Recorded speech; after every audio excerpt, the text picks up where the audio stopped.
नागालँडमध्ये राष्ट्रवादी काँग्रेसला मोठा झटका, 7 आमदारांनी केली एनडीपीपी मध्ये घुसखोरी। नागालँडमध्ये राष्ट्रवादी काँग्रेसला मोठा धक्का बसला आहे। या पक्षाचे सर्व 7ही आमदार एनडीपीपी मध्ये सामील झाले असून आता राष्ट्रवादीकडून अपात्रसाठी कारवाई सुरू करण्यात आली आहे। घटना नेमकी काय घडली? नागालँडमध्ये अजित पवार यांच्या नेतृत्वाखाली राष्ट्रवादी काँग्रेस पक्षाला राजकीय आघात बसला आहे। पक्षाचे सर्व 7 आमदार थेट मुख्यमंत्री निफो रियो यांच्या नेतृत्वाखाली एनडीपीपी या पार्टीमध्ये सामील झाले आहेत।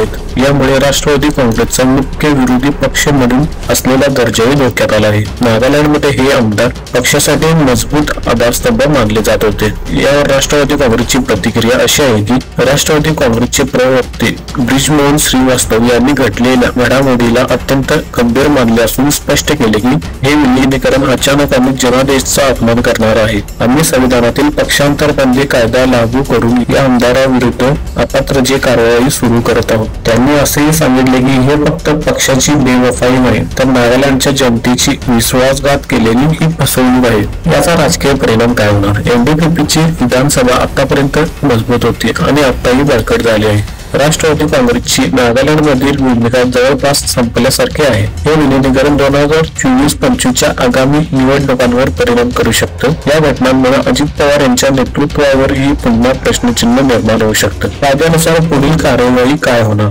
भारतीय संविधानातील 10वा अनुसूची पक्षांतर बंदी कायदा लागू करून राष्ट्रवादी काँग्रेस या आमदारांविरुद्ध विधानसभेत अपात्रतेसाठी याचिका दाखल करणार आहे। जर ही याचिका यशस्वी ठरली तर संबंधित आमदार आपली जागा गमावू शकतात आणि पुन्हा निवडणूक ही लढावी लागेल। की नागालँडमधील ही घटना एका राज्यापुरती मर्यादित नाही तर संपूर्ण देशात पक्ष वफादारी, जनतेच्या जनादेशचा सन्मान आणि पक्षांतर बंदी कायद्याची अंमलबजावणी या बाबी पुन्हा चर्चेचा विषय ठरत आहेत। आता पाहावे लागेल की राष्ट्रवादी काँग्रेस यावर काय पाऊल उचलते आणि नागालँडच्या जनतेचे मत पुन्हा कोणत्या बाजूला झुकते। एवढंच मित्रांनो, धन्यवाद।